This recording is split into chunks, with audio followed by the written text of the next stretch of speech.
पर आपके लिए बताएंगे इस वीडियो में वज्र गुणन विधि। ठीक है, ये दो समीकरण हैं, इनको वज्र गुणन विधि से सॉल्व करना है। कैसे सॉल्व करना है हम इस बात को यहाँ पर आपको बताएंगे। तो पहली समीकरण है x प्लस वाई बराबर 5, दूसरी समीकरण है 2x माइनस 3y बराबर 4।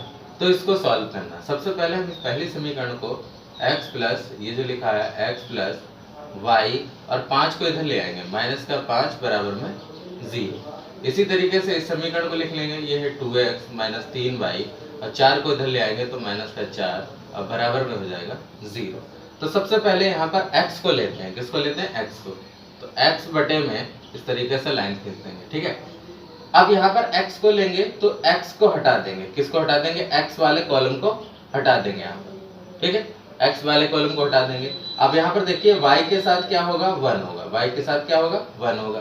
तो यहाँ पर पहले s इस तरीके से मल्टीप्लाई करेंगे, फिर इस तरीके से मल्टीप्लाई करेंगे।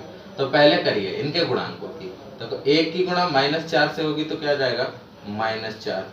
ठीक है, और ब्रैकेट में माइनस होता है, ब्रैकेट में क्या होता है, पहले से ही माइनस होता है। तो 1 की गुणा -4 हो गया। इसी तरीके से इसकी गुणा करेंगे 5 की गुणा 3 से, 5 3 15 यानी प्लस का हो गया 15। ठीक है, प्लस का 15 हो गया, कैसा हो गया, 15 हो गया। ठीक है, ये हो गया बराबर में। फिर आपके लिए लेना है माइनस का y, क्या लेना है, माइनस का y लेना है। अब यहाँ पर x वाले को हटाया था, अब हम y वाले को हटा देंगे, यानी y वाला कॉलम हटा देंगे, जिसमें y है उसको हटा देंगे। अब यहाँ पर भी 1 है, तो 1 की गुणा -4 से होगी तो क्या हो जाएगा, माइनस का 4 हो जाएगा। अब ब्रैकेट में माइनस होता ही है। फिर 5 की गुणा 2 से करेंगे, 5 दूनी 10, माइनस का 10 आएगा, तो मैंने माइनस का लिख दिया 10। ठीक है, क्लियर है, बराबर में। अब अगला आता है 1 आता है 1 के नीचे। फिर अब इसको हटा दिया, अब इसको हटा दो, इस वाले को हटा दो, यानी कांस्टेंट वालों को हटा दो, इन नंबरों को हटा दो। अब क्या करो, 1 की गुणा -3 से -3, फिर माइनस ब्रैकेट में होता ही है, 1 की गुणा 2 से 2। ठीक है, ये हो गया। अब इसको सॉल्व करेंगे, कैसे सॉल्व करेंगे देखिए, पहले इस पार्ट को और इस पार्ट को लेते हैं। ठीक है, ये 3 पार्ट है, फर्स्ट पार्ट, सेकेंड पार्ट और थर्ड पार्ट। तो पहले हम फर्स्ट और थर्ड को लेते हैं, इसको फर्स्ट और थर्ड पार्ट से। ठीक है, फर्स्ट और थर्ड पार्ट से पहला और तीसरा पार्ट ले रहे, x बटे में लिखा है -4 फिर -15। ठीक है, और बराबर में 1 बटा 3 -2 -3 -2।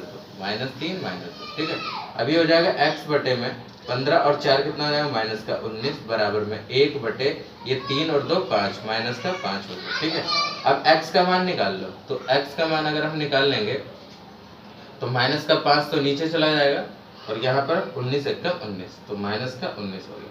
माइनस से माइनस करने से x बराबर कितना आ गया, 19 बटे 5। तो x का मान आ गया 19 बटे 5। ठीक है, ये तो x का मान आ गया। अब y का मान कैसे प्राप्त करेंगे, तो सेकेंड और थर्ड पार्ट से लेंगे, सेकेंड एंड थर्ड पार्ट से, सेकेंड और थर्ड पार्ट से। ठीक है, सेकेंड और थर्ड पार्ट से लेंगे। तो सेकेंड और थर्ड पार्ट हमारा क्या है, यहाँ पर देखिए ये वाला है, ये वाला यहाँ पर सेकेंड और थर्ड पार्ट ले लो। ठीक है, माइनस का y बटे में -4 -10 बराबर में 1 बटा -3 -2। ठीक है, अब ये हो जाएगा माइनस का y बटे में -4, माइनस की गुणा माइनस प्लस 10 और बराबर में 1 बटा -5। तो माइनस का y बटे में 10 में से 4 गया, कितना बचा, 6 बराबर 1 बटा -5। y का मान निकाल लो। तो y का मान निकाल लोगे यहाँ पर तो क्या आ जाएगा, 5 तो नीचे चला जाएगा, माइनस का 5 और 6 कम 6 ऊपर चला जाएगा और माइनस माइनस प्लस हो जाएंगे। तो y बराबर आ जाएगा 6 बटे 5। ठीक है, तो ये x और y